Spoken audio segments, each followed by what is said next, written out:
Good evening, everyone. Good evening. My name is Dr. Angela Palmieri, and I am very excited to be here with all of you to discuss what are the benefits of early multilingualism and how do young children learn languages. Today, I will be presenting on this topic. Thank you so much for being here to learn about early childhood multilingualism and of learning multiple languages when children are very young.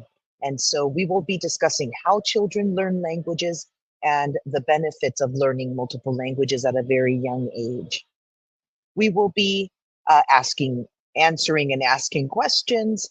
It will be a conversation between myself and all of you. So please welcome, and I hope that you enjoyed today's presentation.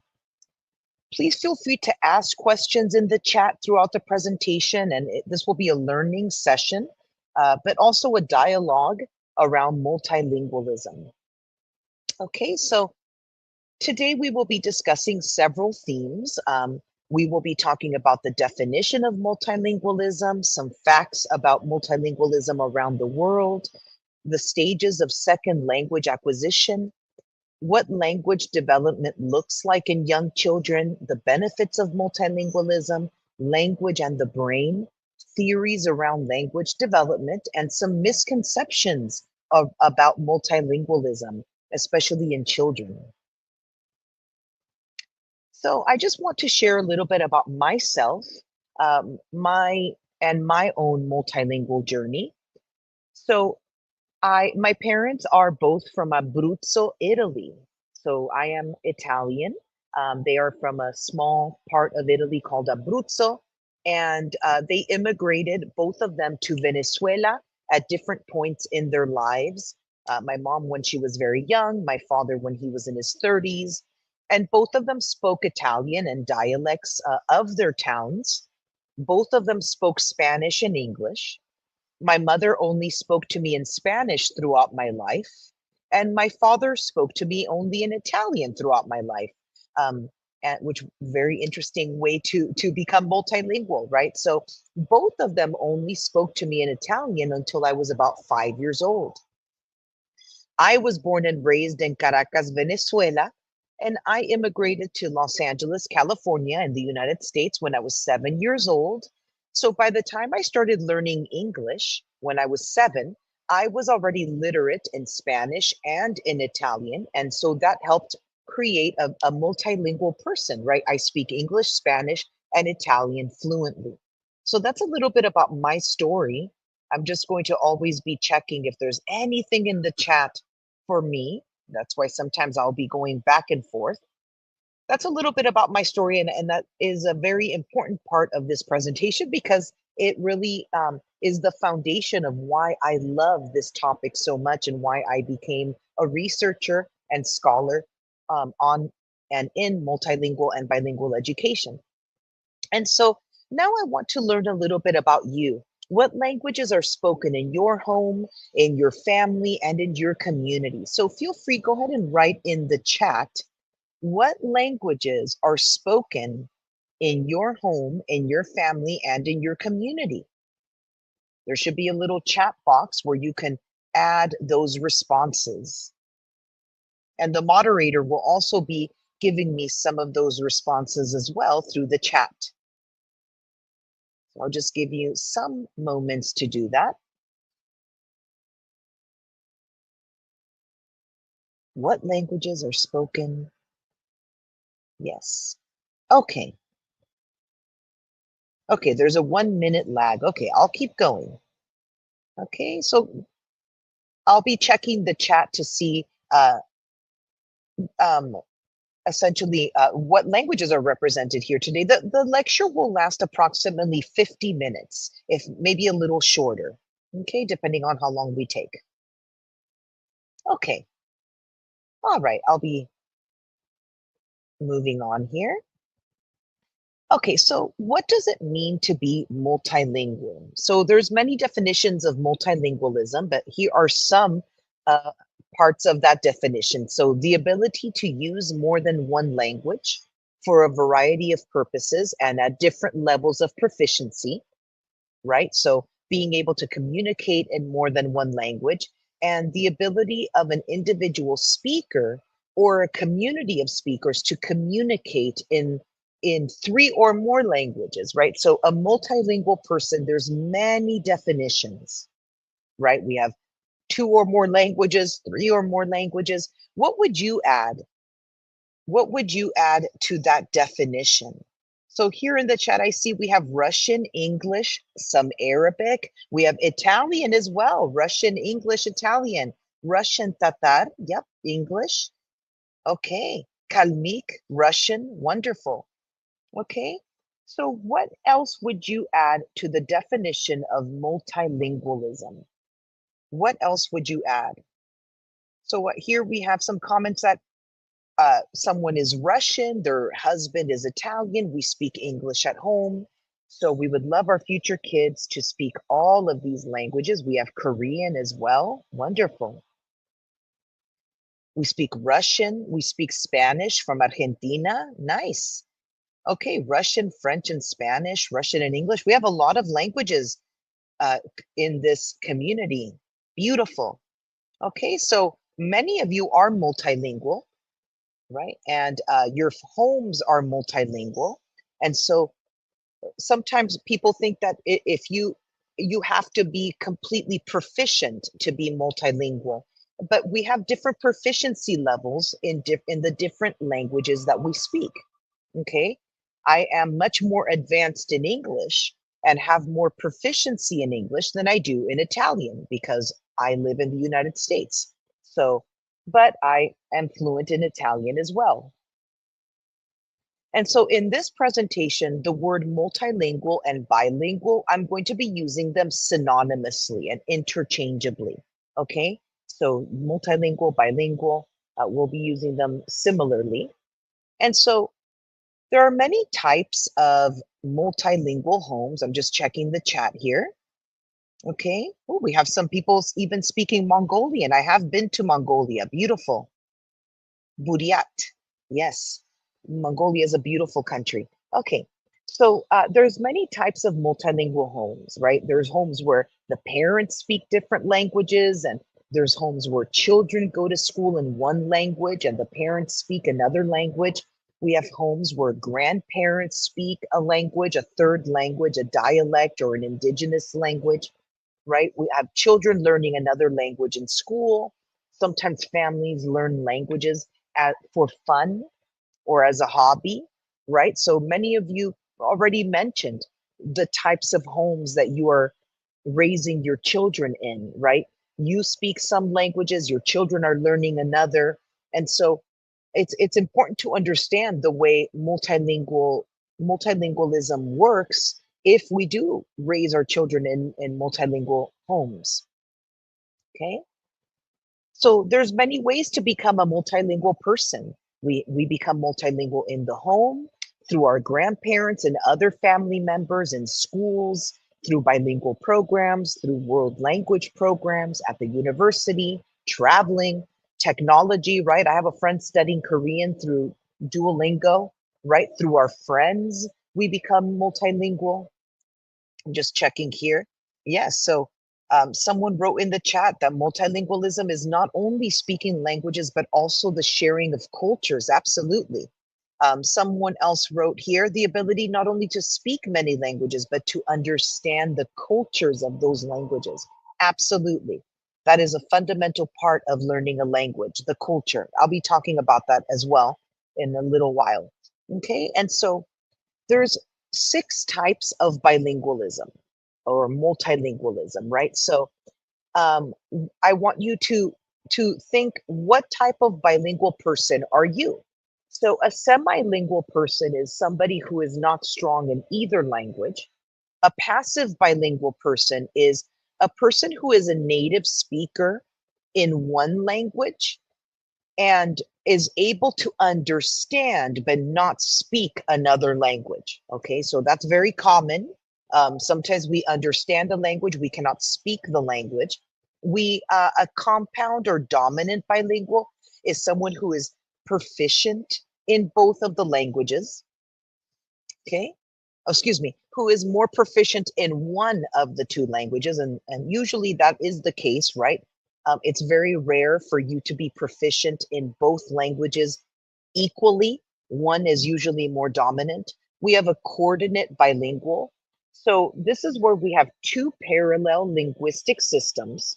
When two parents have different mother tongues, and each parent only speaks his or her mother tongue to the child, kind of like what happened to me, right?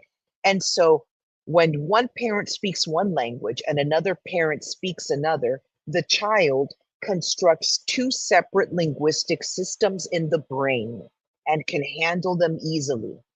A balanced bilingual is one who is more or less equally proficient in both languages, but may not pass as a native speaker in both languages, right? And then we have an ambilingual or equilingual, and that is a person who passes in any situation in both languages as a native speaker. Okay? And so I really want you to determine, what type of bilingual are you? What type of bilingual are you? And you could go ahead and share that in the chat. Okay? What type of bilingual person are you? I'll just leave this up for just a little while, since I know it's a little bit complex. Okay?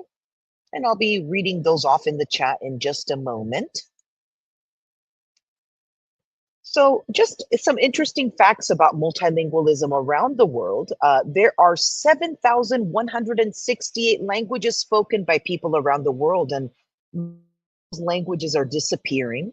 Okay, languages are living, they are dynamic, they change, right? They're used by communities whose lives are rapidly changing in our world, and approximately 40% of those languages are endangered, with fewer than 1,000 users remaining as speakers of those languages. And just 23 languages really account for more than half of the world's population of languages, right? So 90% of the world's languages are spoken by less than 100,000 people. That's incredible. That means we need to preserve those languages. And there are 46 languages that only have one single speaker left. Okay, languages are very important. All right, so we have some answers, right? Some people saying they're balanced bilinguals. Please reflect on that. Go ahead and share that if you would like. Okay, in Asia, we have the most languages spoken. That's 2,294 languages. In Africa, 2,144. The Americas, 1,061. Pacific, 1,313. And in Europe, 287 languages spoken around in those continents. Okay. And this is a list of the world's most multilingual countries. Very interesting, right? Because we have Papua New Guinea that has many indigenous languages. A lot of countries around the world have hundreds of indigenous languages spoken. Those are very much endangered languages. Okay. And the world's most spoken languages are Chinese, Spanish, English, Hindi, Arabic, Bengali, Portuguese, Russian, Japanese, and Landa. So those are the world's most spoken languages. Okay. Okay, so just out of curiosity here, if you could learn any language, what language would you learn? If you could learn any language, what language would you just choose to learn for fun, right? All right, we have a lot of answers coming in the chat. Okay. Oh, okay. Yes. All right, we have a lot of compound bilinguals, right? Balanced bilinguals. Okay. Thank you, moderator. I read that. Yeah, dominant bilinguals, right? Okay. We have one person who is an ambi-bilingual. That's very rare, right? To be a native speaker in multiple languages. So now, just if you could learn any language, what would you choose to learn? I think for me, I am fascinated by indigenous languages. I did live in New Zealand for a while, and they speak Te Reo Maori. Te Reo Maori is an indigenous language, the indigenous language, native language of New Zealand. So I'll move forward, but go ahead and feel free whenever you have time to share in the chat what language you would learn if you could. Okay. All right. So now we are going to discuss essentially what type of bilingual are you in terms of when you learned the languages that you speak. Okay. So there are several types of bilingual people. Okay. The first one is a sequential bilingual. So a sequential bilingual is somebody like me, right? Italian was my first language. Then I learned Spanish after I was 4 or 5 years old. Then I learned English. So first Italian, then Spanish, many years later, then English, right? So you first learn one language, and then you really understand that language. And then after the age of 3, you will learn another language, right? And so that means that your degree of fluency in that language will differ. It depends on how much exposure you have to those languages. And sometimes we call those bilinguals second language learners. Okay, so are you a sequential bilingual? Let's see. Then we have simultaneous bilingual. Okay, someone who learns 2 or more languages between 0 to 3 years old at the same time. Okay, so you're learning them at the same time. You are essentially proficient in both pretty equally because you're learning them at the same time. One may become more dominant over time, right? And you will establish 2 separate language systems at the same time. This is very interesting. Okay, when you learn, that's when one parent speaks to you in one language, another parent in another. You develop 2 separate language systems, but one may become more dominant usually. Okay, just checking to see if there are answers in the chat here. Ooh, somebody wrote, right? Chinese, Arabic, Cantonese, Japanese, absolutely. Japanese is a beautiful language. Okay, Spanish, Arabic, beautiful. Okay. Yes, Italian, Kalmyk, Norwegian. Okay, Korean. We have many people wanting to learn the same languages, right? Irish, Gaelic, Spanish, of course. Okay, let's keep going. Okay, so I have a video here, a very short video that talks about why being bilingual is good for the brain. It's very short, and I hope that you enjoy it. I think It used to be thought that being bilingual was a bad thing, that it would confuse or hold people back, especially children. Turns out we couldn't have been more wrong. Learning new languages is an exercise of the mind, equivalent of going to a gym every day.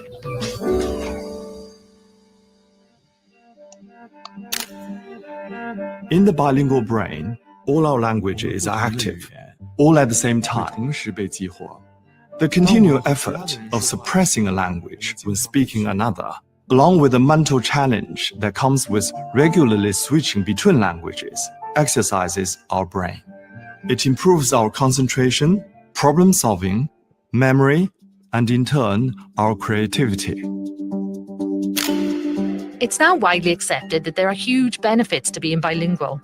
A key breakthrough came back in 2007 in Toronto, when Ellen Bialystok and her team made a discovery that shook the scientific community and has massive real-world implications. It was the first study which suggested that bilingual people who speak more than one language, develop dementia 4 to 4.5 years later than those who don't. It was a powerful confirmation of the idea of cognitive reserve. Now, what is cognitive reserve? Cognitive reserve is the idea that people develop a reserve of thinking abilities, and this protects them against losses that can occur through aging and disease.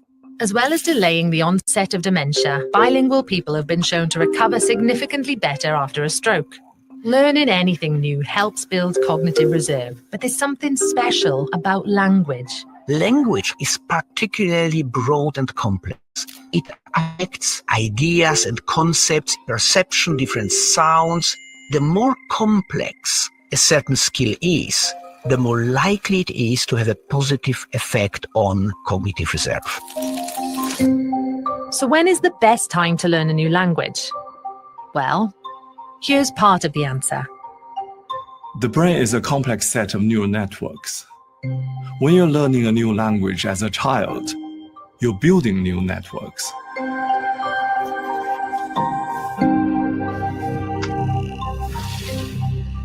But when you learn a language later in life, you have to modify the existing networks and make more connections. Because learning languages later in life can be more challenging, the benefits can also be greater.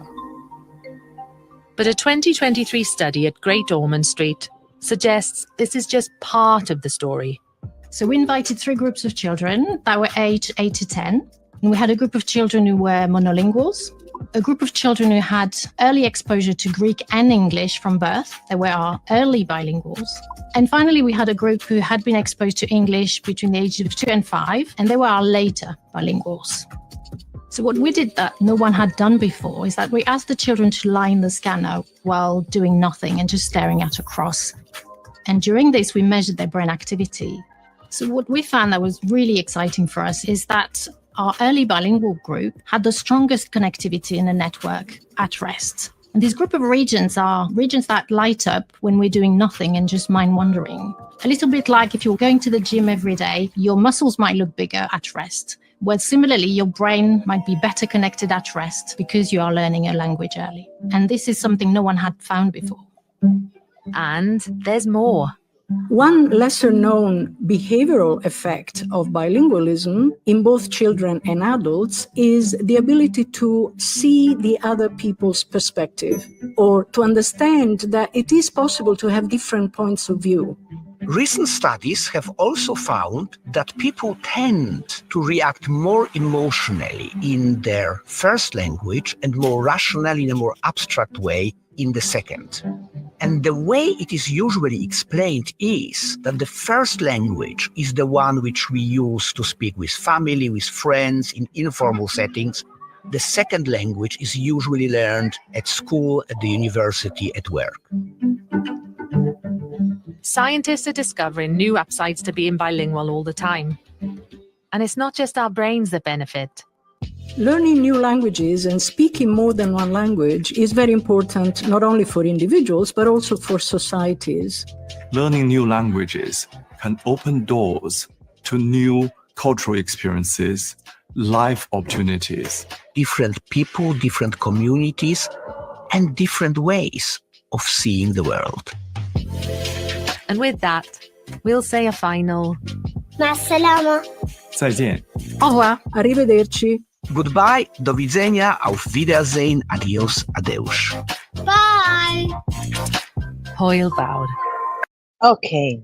Yes, that's a wonderful video that shows essentially the complexities of the bilingual brain and why being bilingual is so beneficial. I'm a huge advocate of essentially fostering bilingualism and multilingualism in our children. Okay. And so, and in adults as well. It's never too late to learn another language. And so this is a very important question that I have for you now.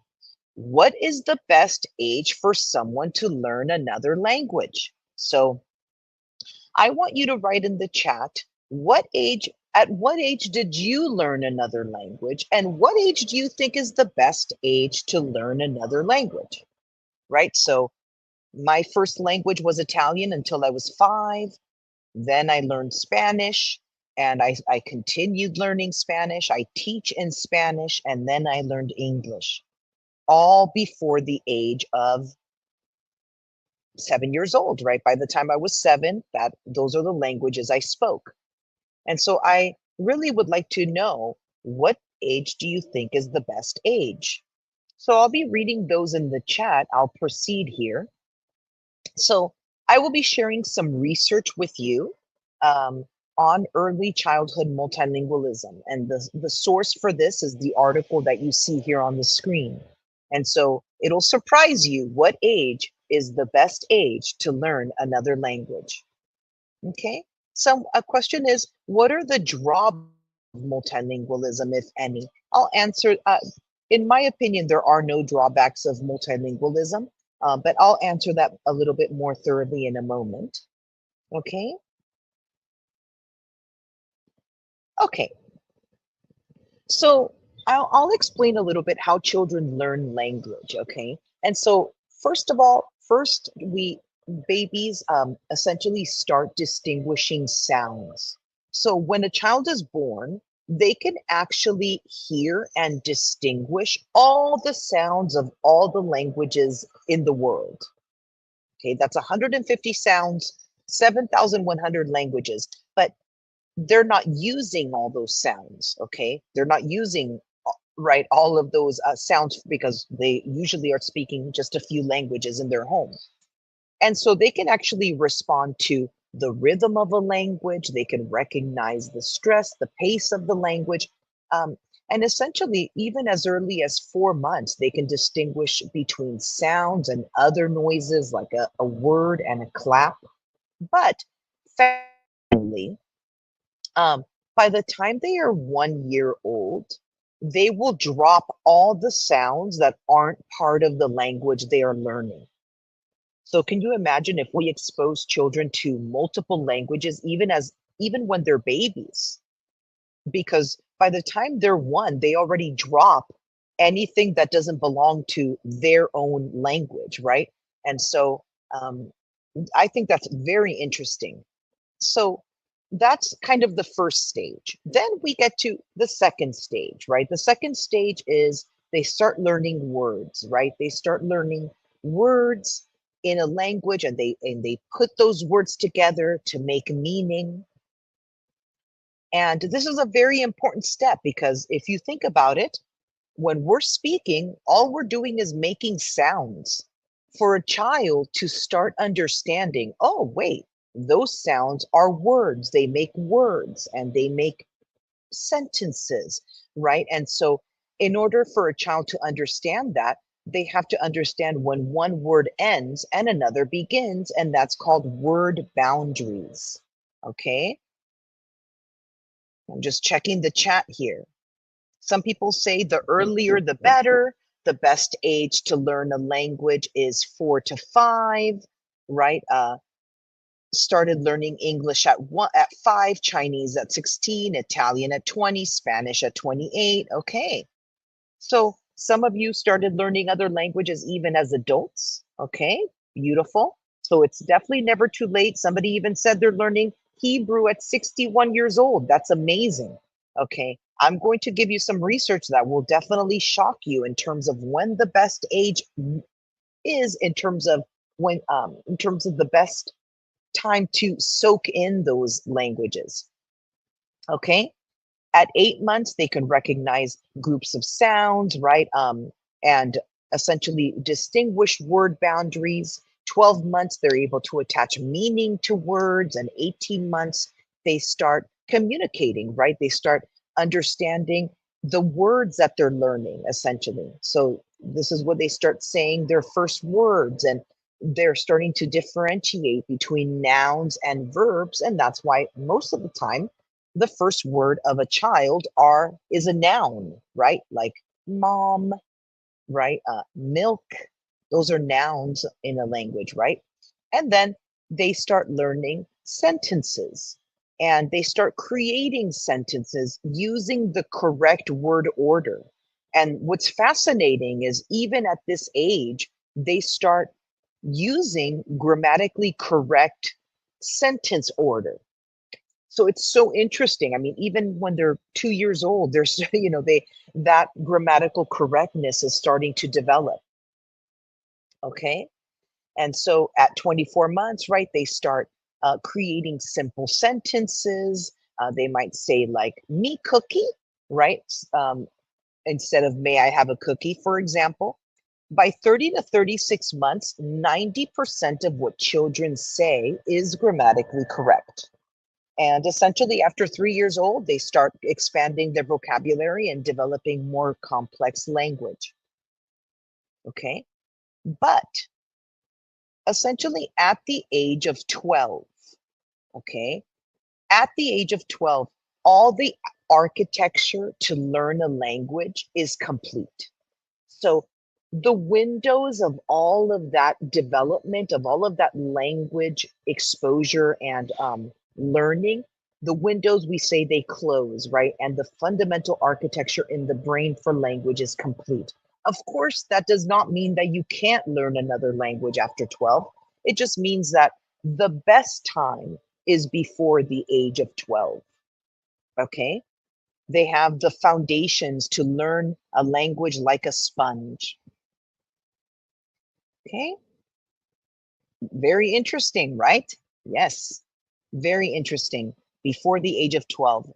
And so this is called the critical period of learning a language.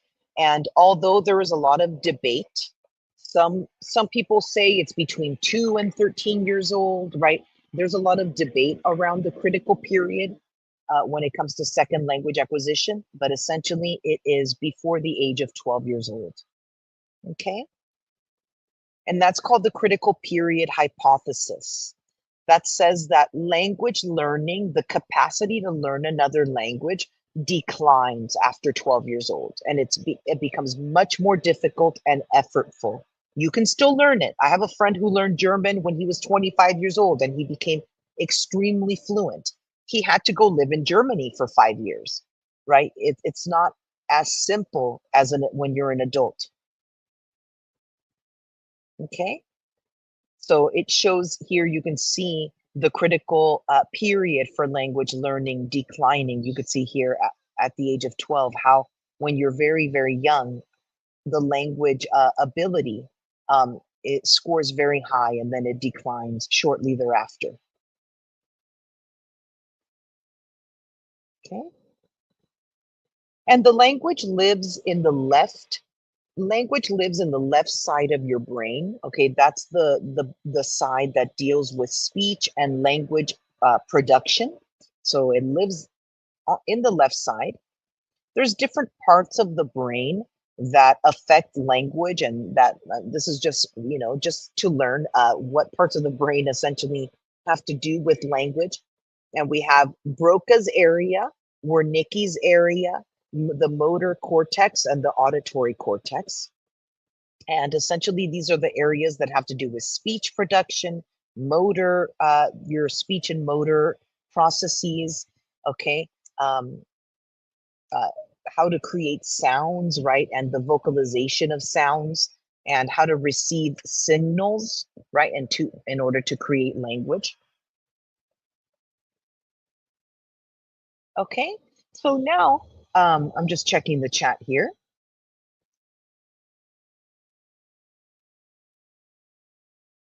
Yeah, 12. Yes, I know people were shocked. Right. Yeah, I agree. I mean, somebody wrote, I would say there aren't any limitations on age frames. All ages have their advantages and it's easier in childhood. Yes, I mean, when you're an adult, you know how to learn, right? You are able to learn a language in your way.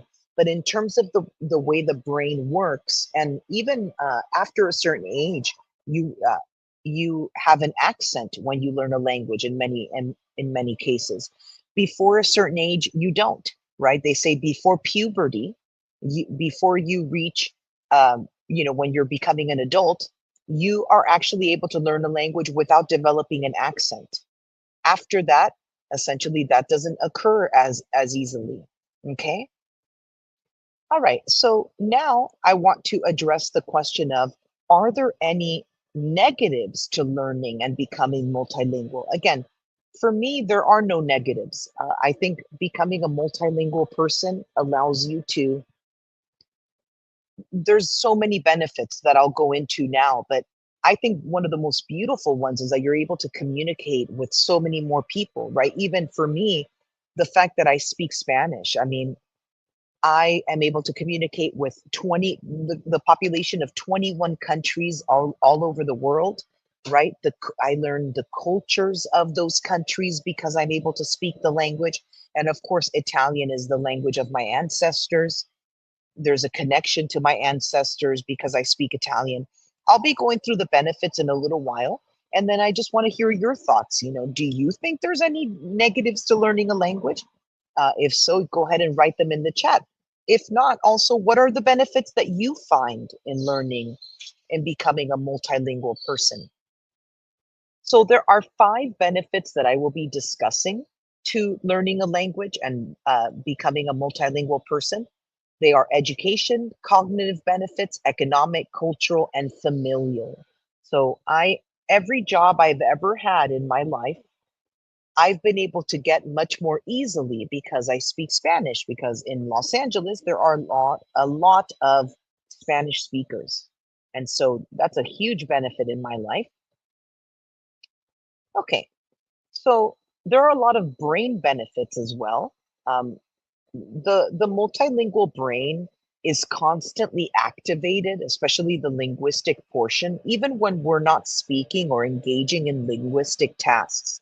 That's why being a multilingual person reduces the risk of dementia and other illnesses. I'll be going through that in a moment.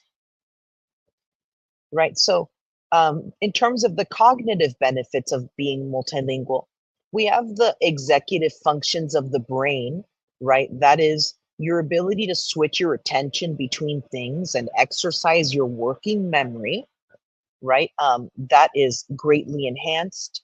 You have increased intellectual flexibility, intellectual cognitive ability, and problem-solving skills, a more perceptive understanding of the world, and of course, you are protected against the decline of executive control in aging. And that's been very well documented.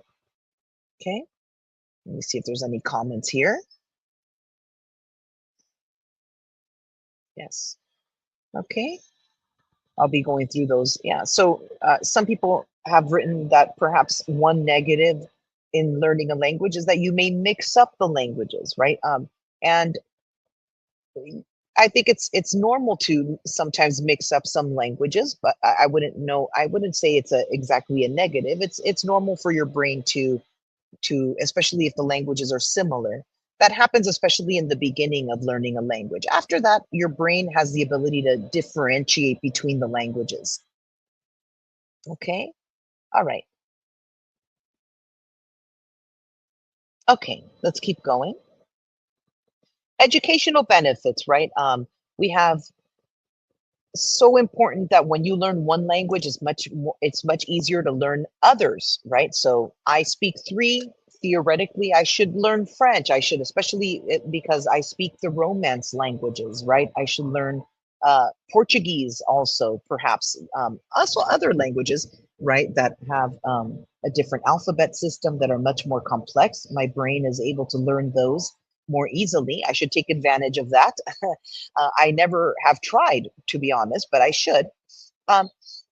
It promotes higher levels of abstract thought and reasoning, increased levels of creativity, improved learning outcomes in various subjects. Then we have economic benefits, right? We're able to find many more jobs than when we are monolingual, right? I mean, every job in the world, I think, is benefited from knowing multiple languages. And it raises your occupational status and earning potential. There's greater business opportunities, greater job opportunities, higher salaries, better communication in the workplace because you're able to communicate with different people, possibility of job mobility.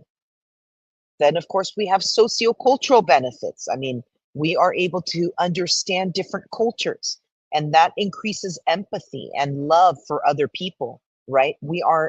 That enhances connections to the heritage part of yourself, right? When I speak Italian, my ancestors are from Abruzzo, Italy, hundreds of years back. And I feel that I can go to Italy, I can go to Abruzzo, and I can speak Italian and the dialects of my parents, and I feel a connection to my heritage. I am more globally aware, right?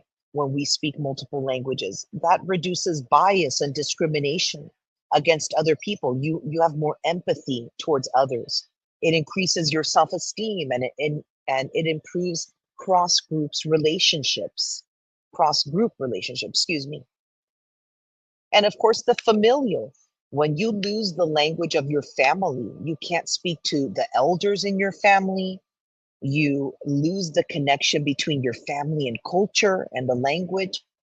You are able to keep your native language, and you allow communication between your family members. So many times, especially in the United States, you have grandparents who can't speak to your grandchildren, because they don't speak the same language anymore. That is devastating to families. Okay, and so keeping that language is fundamental to keeping the relationships in between family members. Okay, I just want to see what we are saying in the comments here. Yeah, so we have, I speak German with an English accent, however my native language is Russian, right? Okay, yes, beautiful. I have 5 daughters, all of them speak English, French, Russian. I adore learning different languages. Beautiful. Yes, somebody wrote, I like it, I am globally aware. Absolutely. Okay, and so you've been writing, what are the other benefits of being multilingual? If you want to share more of your thoughts, right? What are other benefits? Yeah, the world is open for multilinguals. Absolutely. The world is open. The world is yours when you are able to speak multiple languages. I mean, what else? You become a global citizen, and that is a beautiful thing. Okay. So there are many, many benefits of being a multilingual person, and that is the best gift we can give our children. It really is. Okay. Before we finish, I just want to share with you 2 theories in second language acquisition. We used to believe that languages developed separately, that if you taught one language, that it would confuse the other language, or, oh, don't speak to your child in this language because it's going to confuse them. That is not correct. What is correct is that our languages live in our linguistic system, and we use them. They come out in different channels, right? But we use them to make meaning of the world. So one language does not live in one part of the brain and the other language in another part of the brain, and that's not correct. Okay, we used to believe that, but now we understand that our languages form part of our linguistic system, and we use them to make meaning of our world in all occasions. And this is the representation of that here. When I was growing up in Venezuela, the teachers would tell my mom, don't speak to Angela in Italian because she's going to get confused. Luckily, my father said, absolutely not. She will not lose her Italian. Can you imagine if my father would have stopped speaking to me in Italian? What a great loss that would have been, right? That would have been terrible. Yeah, so somebody is writing here, it's an opportunity to see the world from a different angle. We have friends from all over the world. It raises your self-esteem. You can live in other countries. You can work in other countries. I mean, it is the biggest gift. And so going back to the question that was asked, what are some negatives, right? The parts of us that want to believe that there are negatives come from misconceptions about multilingualism. Okay, so sometimes we have been taught these misconceptions which are incorrect. So for example, learning more than one language at a young age can confuse a child. No. In the beginning, they might have some, sometimes they might mix up the languages, but eventually that does not occur anymore. Sometimes we've been told, oh, if you speak more than one language, that's going to affect your academic achievement in a negative way in school. No, It actually makes you more intelligent. Sometimes we've been taught that children are unable to distinguish between languages and that they have no control over word choice. That's not correct, right? We have linguistic systems that are developed for each language, right? And then they form a part of our brain. They live concurrently as a part of our brains. But we can distinguish between languages actually at a very young age, right? Have you ever seen a young child? If you speak to your child in one language and somebody else speaks to them in another, your child will actually change language to speak to that person because they will believe that person doesn't understand me if I speak to them in this language. It is fascinating, right? And so sometimes we believe that you should only develop literacy in one language first. That's also incorrect. You can learn how to read in multiple languages at the same time. We only learn how to read once in our life. We learn how to read, and then we use that knowledge to read in other languages. Of course, you have to learn the sounds, you have to learn the alphabet of those languages, of course, but it does not affect literacy development in a negative way. Sometimes we believe that multilingualism causes language delays. Not true, right? You can see a little bit in the beginning where a child is learning more than one language. Of course, they are learning multiple languages. Their brains are adapting to that. Slowly, that will benefit them.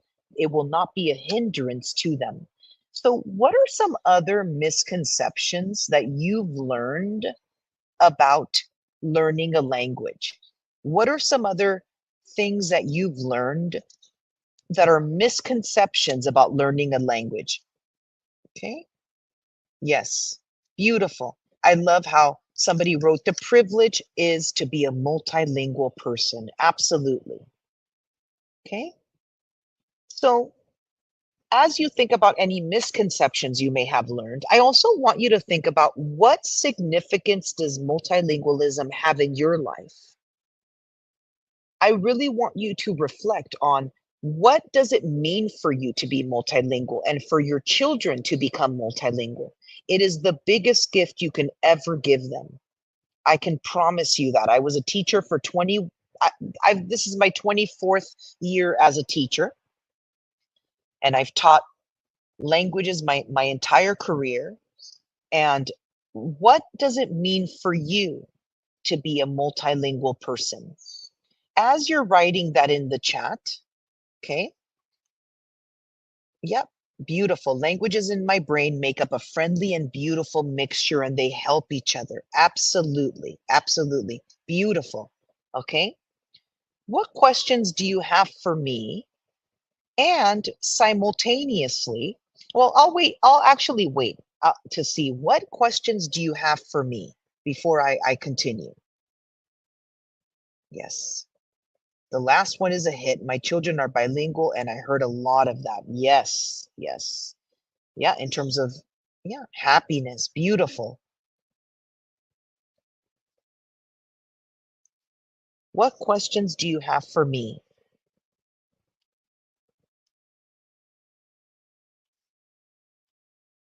Okay. I'll wait a little while to see if there's any questions, but in the meantime, everyone, I want to invite you. We have another webinar next week with Amanda Fox. She is a principal of an Italian immersion school in San Francisco in the United States. She's my colleague.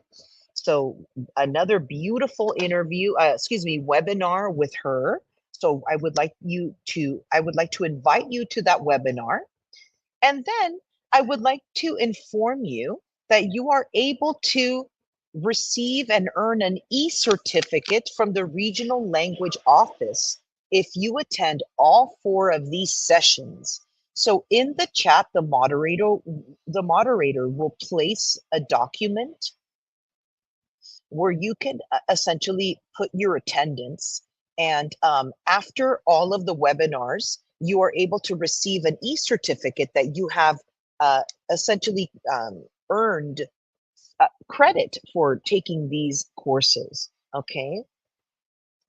Yeah, so please make sure you fill that form out, okay? The moderator will be placing that in the chat, okay? Yes, somebody wrote, okay, that's a very important question. Somebody wrote any websites that are useful. At the end of this webinar, you will receive a 1 to 2 page summary that has resources and books and websites. However, you can email me. You can email me at, there's my email address, there's my X account as well. And so please feel free to email me if you need any resources. I can provide those for you. So yes, please feel free to email me and I'll help you. I'll give you anything that you need. Okay, but you will be provided with a summary, so do not worry. You will definitely receive that, and don't forget to fill out the attendance form. Okay. Oh, thank you. Thank you so much. Somebody said I look like my mom. Thank you. A question is, should mother speak only one language and father the other? If you're able to sustain that in your family, that is the best way to become a multilingual person. One person in the family speaks one language, the other speaks another language, and that is how you create a multilingual person. There's a lot of research on trilingualism that shows that's how we develop trilingualism in children. Okay. Thank you, everyone. Thank you so much. And it was a pleasure. Here is my contact information again, and I wish you a wonderful day. Thank you, everyone.